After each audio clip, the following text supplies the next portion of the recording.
तो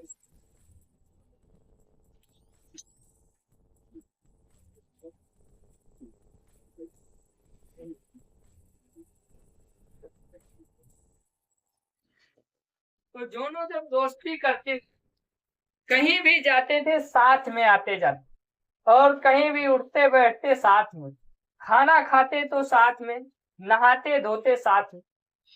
जब दोनों में गहरी मित्रता थी, राजा ने सोचा कि यदि हमारे न रहने के बाद ये तो आधा राज हमारे बेटा का ले ले, क्योंकि हम इसमें और हमारे बेटे में गहरी मित्रता है।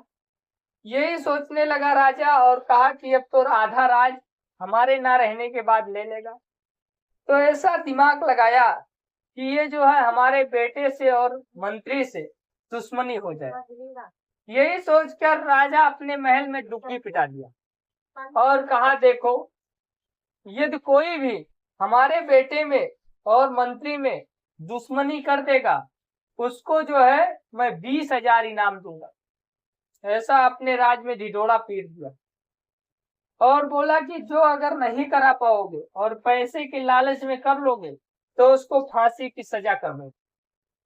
ऐसे ऐसे कुछ दिन बीत गया, कोई आदमी तैयार नहीं हुआ। तो एक औरत जो है तैयार हुई और कहा, मैं जो है आपके बेटे में और मंत्री में दुश्मनी करा दूं। कहा, तुम करा दोगी? कहा, हाँ। तो कहा, करा दोगी तो ले लो 20,000।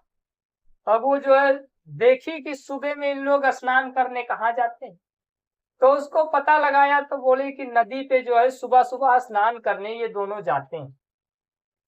औरत जो है पान का यानी डलिया ली और उसमें पान का पत्ता, डली, सुपारी सब रख के और नदी के पास वो भी जाने लगी। जब मंत्री और राजा का बेटा सुबह स्नान करने वहां नदी के पास गए तो औरत भी गई और इन लोग जब स्नान करने लगे, स्नान करके कपड़ा पहन लिए, तो औरत नदी से थोड़ा दूर जाके बैठ गई और वहां से इशारा में इन लोग को बुलाई, हाथ से इशारा किया कि आ जाओ।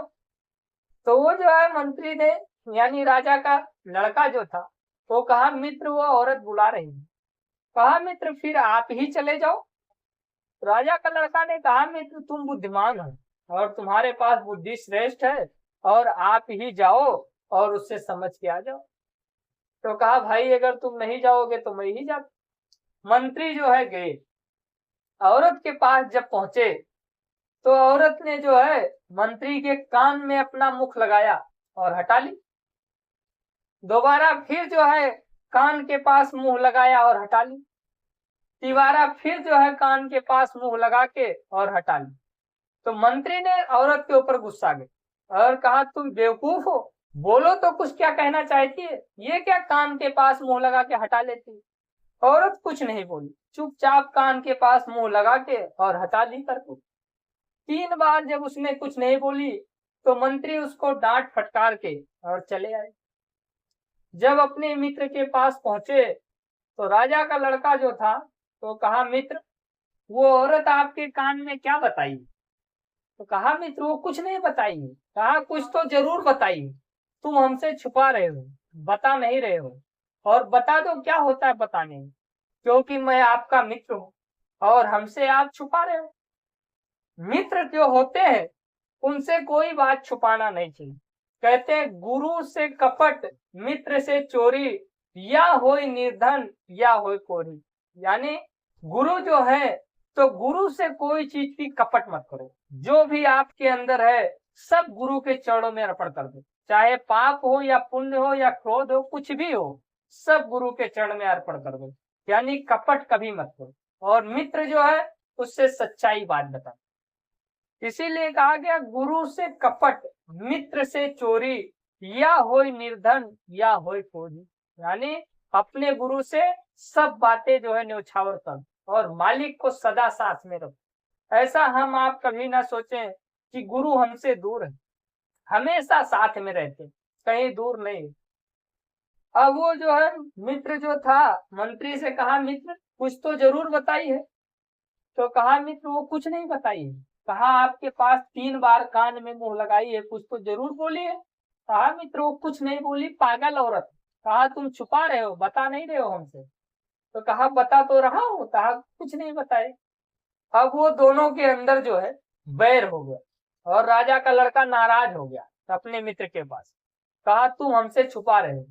यही सोच के उसके अंदर जो है नाराजगी हो गई। तो अपने महल में गया और जा करके कोप भवन में लेट गया। राजा जब शाम को घर पे आए तो कहा बेटा क्या हुआ।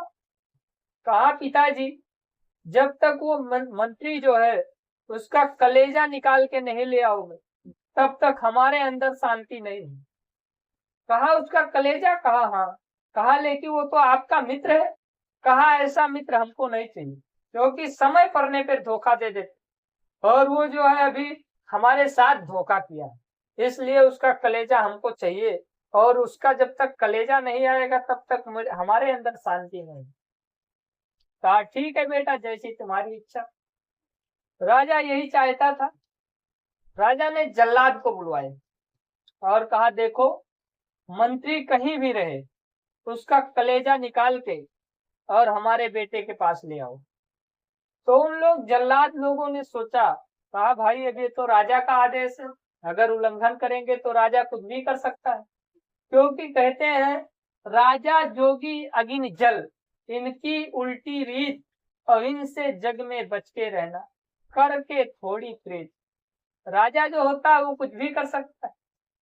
जैसे इस समय पे प्रधानमंत्री मोदी जी हैं, अगर कह दे आज रात 12 बजे से संपूर्ण लॉकडाउन पूरे देश में हो जाए। इसी प्रकार राजा के पास सोच समझ के बात बोलनी, कभी भी कुछ भी कर सकता है।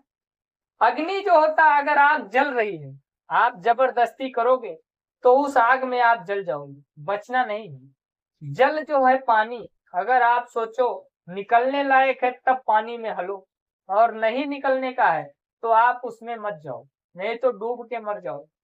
जोगी का मतलब महात्मा, संत के आसपास बहुत सोच समझ कर रहिए।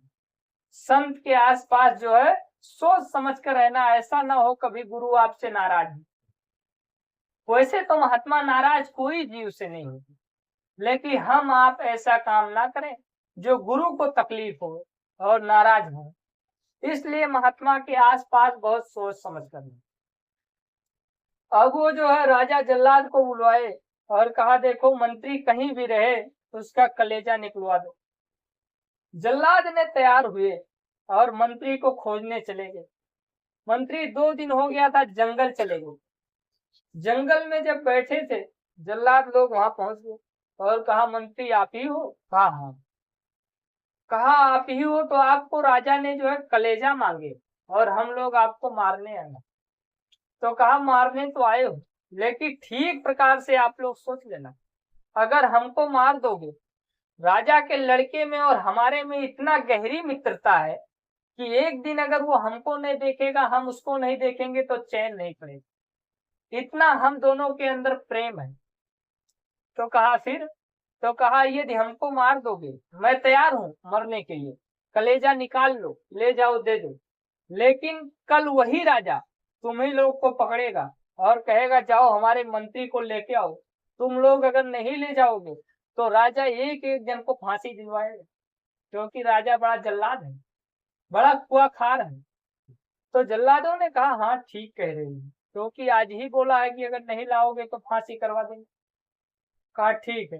तो कहा फिर मंत्री जी कोई उपाय बताइए। कहा जंगल में बहुत जानवर है और कोई भी जानवर को मार के उसका कलेजा निकाल लो और ले जाके राजा के लड़के को दे दो और कहा यही है तुम्हारे मित्र का कलेजा, कह देना और लड़का मान जाएगा। उसको क्या पता है किसका कलेजा है, कलेजा तो खाली चाहिए। तो कहा ठीक है।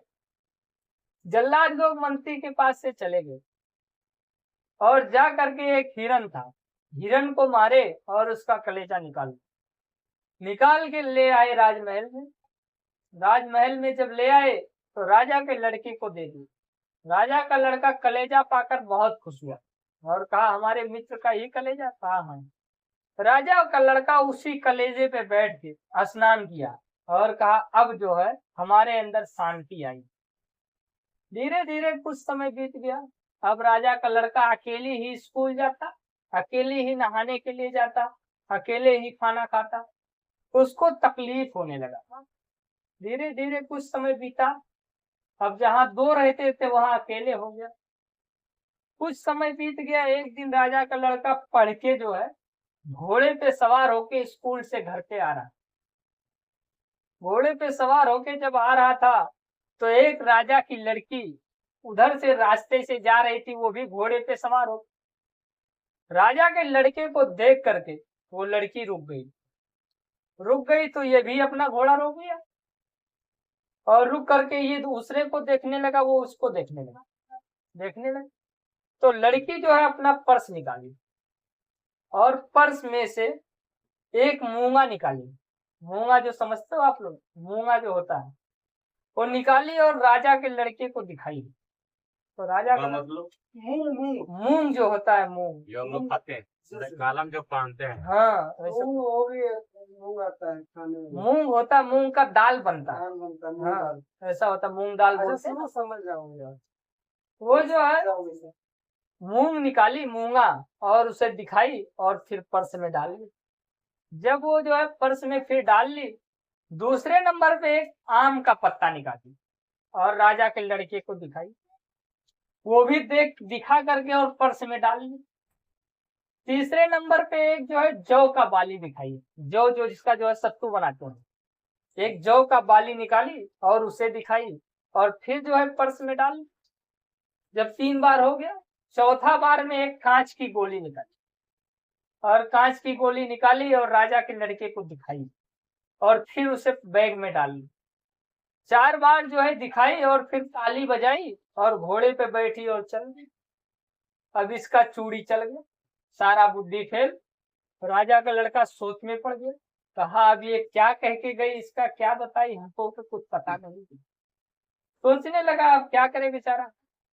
वही खड़े खड़े 10 मिनट तक सोचा, फिर घोड़े पे बैठा महल में आया।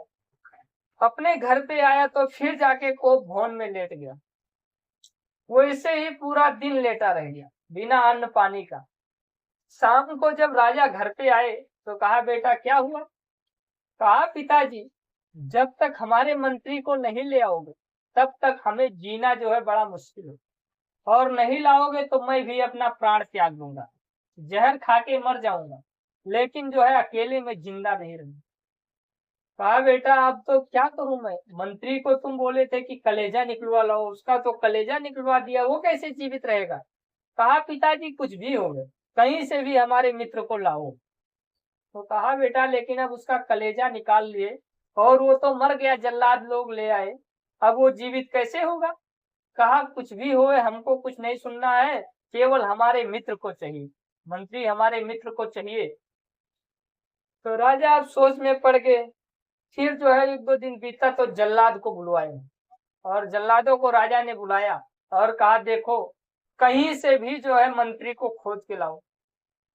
अगर तुम लोग नहीं लाओगे तो तुम लोग को एक एक को सबको फांसी दिलाएंगे, एक एक बच्चे को, सबको, पूरे घर के परिवार को फांसी दिलवाऊंगे, नहीं तो जल्द से जल्द जो है हमारे मंत्री को ले आओ। जल्लाद लोग अब डर से बेचारे जो है फिर जंगल में गए। मंत्री एक पेड़ के ऊपर बैठे थे। वहां जब पहुंचे तो जल्लादों ने उनसे सामने हाथ जोड़ दिए और कहा धन्य हो मंत्री जी, आपने जो कहा था वैसे ही हुआ। तो कहा क्या हुआ, फिर कैसे आए। तो कहा राजा ने कहा है कि अगर तुम लोग हमारे मंत्री को नहीं लाओगे तो हम लोग एक एक जन को, पूरे परिवार को फांसी दिलाएंगे। अब ऐसा दंड सुनकर हम आपको बुलाने आए हैं और जल्द आप चलिए, आपका इंतजार है। तो मंत्री ने कहा ठीक है भाई, चलो अब आए हो तो चलते हैं। कहा हमने जो कहा था वो ठीक हुआ। कहा जी आपने जो कहा था एकदम ठीक हुआ, अगर मार दिए होते तो हम लोग आज जान से नहीं बचते, इसलिए चलो। मंत्री जल्लाद के साथ में आने लगे। जब महल में आ गए तो राजा का लड़का मंत्री को देखा तो बड़ा खुश हुआ, दूर से ही दौड़ते हुए गया और गले में गला मिला के और जो है भेंट करने लगे। यानी 10-15 मिनट तक उनको जो है गले में गला मिलाए। जब दोनों के अंदर प्रेम था वैसे ही फिर जो है पहले जैसा दोनों रहने लगे। घर से एक साथ में जाते, नदी में स्नान करने जाते, पढ़ाई के लिए वो बच्चा राजा का जाता तो साथ में मंत्री स्कूल छोड़ने जाता, ऐसे दोनों रहने लगे। एक दिन मंत्री और राजा का लड़का स्नान करके आ रहे। तो राजा का लड़का मंत्री से कहा मित्र, तो कहा हाँ मित्र बताइए। तो कहा एक दिन जो है एक लड़की इस रास्ते से जा रही और वो घोड़े पे सवार होके जा रही थी, लेकिन वो जिस दिन से हमको मिली है मैं कंफ्यूज हूँ और हमारी आधी बुद्धि जो है उसी दिन से खत्म हुई है। तो कहा मित्र ऐसा कौन सा आपके पास बुद्धि हो गई जो आपकी आधी बुद्धि खत्म हो गई, ये कौन सी बात हो रहा है। तो कहा बिल्कुल सही कह रहा हूँ मित्र, लड़की घोड़े पे सवार होके जा रही थी और हम भी घोड़े पे सवार होके आ रहे। लड़की ने हमको देखा और हम उसको देखे, तो मैं भी अपना घोड़ा रोक लिया और लड़की भी रुक गई। तो कहा फिर आगे मित्र। तो कहा वो अपना पर्स निकाली और पर्स में से जो है एक मूंगा निकाली और मूंगा जो है हमको दिखाई और फिर पर्स में डाल ली। तो कहा फिर आगे मित्र। कहा दूसरे नंबर पे एक आम का पत्ता निकालना और वो जो है हमको दिखाई और फिर पर्स में डाल ली। कहा फिर आगे में। तो कहा आगे तीसरा नंबर पे एक जौ का बाली निकाले और मुझे दिखाई और फिर पर्स में डाल ली। तो कहा फिर आगे। तो कहा फिर चौथा नंबर पे एक कांच की गोली निकाली और वो दिखाई और फिर पर्स में डाल दिया। ये चार पर जो है चीज निकाल के और दिखाई और फिर ताली बजा के घोड़े पे सवार होके तो चली गई। तभी से मैं कंफ्यूज हूँ, हमारे कुछ समझ में नहीं आ रहा है कि लड़की क्या कह गई। मंत्री ने कहा मित्र तुम नहीं समझ पाए। कहा मित्र बिल्कुल नहीं समझ पाया, एकदम कंफ्यूज ही, कुछ हमारे समझ में नहीं है। तो कहा बता के गई और पूरा एड्रेस दे गई और लास्ट में जो ताली बजाई है वो कह के गई है कि अगर तुम्हारे पास औकात होगा तो शादी करने के लिए आ जाओ। तो कहा फिर कहाँ जाए मित्र। तो कहा एड्रेस नहीं समझ में आया। कहा नहीं। कहा जो मूंगा दिखाई है वो मूंगवा शहर की राजा की लड़की है। मूंगवा शहर, मूंगवा नाम का एक शहर था, मूंगवा शहर के राजा की लड़की है। और जो आम का पत्ता दिखाई उसके घर के ठीक सामने एक बहुत बड़ा आम का बगीचा है। उसके घर के ठीक सामने एक बहुत बड़ा आम का बगीचा है। फिर तीसरा नंबर पे जो जौ का बाली दिखाई है उसके घर के सामने ही बहुत बड़ा खलिहान है जिसमें जौ का दवाई होता है, दाया जाता है, यानी उसे जो है लोग दाते हैं उसे। घर के ठीक सामने ही है खलिहान जिसे बोलते। कहा चौथा जो गोली दिखाई। तो कहा वो उसका जो कांच का गोली दिखाई है, कांच का मकान बना हुआ है, पूरा घर जो है कांच का है और उसी में वो लड़की रहती है। और जो ताली बजा के गई है बोली औकात होगा तो शादी करने के लिए आ गई। ये पूरा एड्रेस आपको देके गई है। तो राजा का लड़का ने हाथ जोड़ लिया और कहा धन्य हो मित्र, अगर तुम ना मिले होते तो मैं ऐसे कुंवारा ही रह जाता। अब वो जो है खुश हुआ और फिर चले गए। कहने का मतलब क्या है, महात्मा कोई भी बात इशारा में कहते हैं। जैसे इशारा को समझना बहुत मुश्किल है, जैसे कैसे राजा का लड़का नहीं समझ पाया लेकिन मंत्री जो है हर चीज समझता था, उसी प्रकार महात्मा जो होते हैं हर बात को इशारा में कहते जस केला के पात पात में पात, वैसे संतों की बात बात में बात। यानी जैसे महात्मा की हर एक बात में बात अलग होता है। हमारे गुरु महाराज ने कहे बच्चों दुनिया वालों को बता देना, प्रचार कर देना और दुनिया वालों को संदेशा बता देना। क्या कह देना, बाबा जी का कहना है शाकाहारी रहना, तन मन करता कौन खराब, अंडा मछली मांस शराब। तो गुरु महाराज ने कहे ये संदेशा दुनिया वालों को बता देना। अभी जब हम आप जैकेट पहन के निकलते हैं तो लोग कहते हैं कि ये ठीक कर रहे हैं, प्रचार जो है ठीक कर रहे हैं, कहते तो हैं लेकिन मानते नहीं। समय आने पे उनको मानना पड़ेगा। गुरु महाराज ने कहे बच्चों आप लोग हाथ जोड़ लेना, पैर पकड़ लेना, समझा देना। नहीं मानेंगे तो कुदरत मनाने के लिए तैयार है। कुदरत जो है खुद ही मनाएगी और एक दिन सबको जो है जय गुरुदेव झंडे के नीचे आना पड़ेगा। सब जो है एक दिन आएंगे। इसलिए गुरु महाराज ने कहे आप लोग सुमिरन ध्यान भजन दर्शन सत्संग सेवा करते रहें और महात्मा की इशारा को समझते रहें। जब इशारा समझेंगे तो हम आपका काम बनेगा। ये देश हम आपका अपना नहीं बेगाना है, इसे छोड़ के एक दिन जाना है, हमेशा मालिक को याद में रखो। गुरु को माथे राखी चलिए आज्ञा मान, कहे कबीर तहदास को तीन लोक हैं। यानी हमेशा गुरु को अपने मस्तक पर सवार रखो और कहीं भी आओ जाओ कोई चीज का दिक्कत नहीं। लेकिन अगर गुरु को सर से उतार दोगे तो हम आपको बचना बड़ा मुश्किल। कहते गुरु जो सर से उतरे शब्द विहीना होए, ताको काल घसीट है बचा सके ना कोई। काल 24 घंटा दांव लगाए रहता है, कब कहाँ कैसे आपको गिरा देगा हम आप नहीं समझ पाएंगे। इसलिए मालिक के प्रति प्रेम रखो, विश्वास रखो, मालिक पर भरोसा रखो। भव सागर भरमो नहीं, कर लीजिए विश्वास, निश्चय करके मान लो तुरंत उतारेगा। यानी मालिक पर भरोसा कर लो। जो काम दुनिया से नहीं होगा, जो काम दवा नहीं करती है, वो काम दुआ कर जाए। जो काम हम आपकी दुनिया से नहीं होगा, वो महात्मा एक बात में कर देंगे। इसलिए अपने मालिक पर भरोसा रख के और हम आप सुमिरन ध्यान भजन करें, मन को रोक करके जीव आत्मा को जगाएं, अपने देश अपने वतन जाएं। तो इसी वाणी के साथ हम अपने वाणी को विराम देंगे। कहने सुनने में गलती हुआ होगा, आप लोग छोटा समझ के क्षमा करना। प्रेम से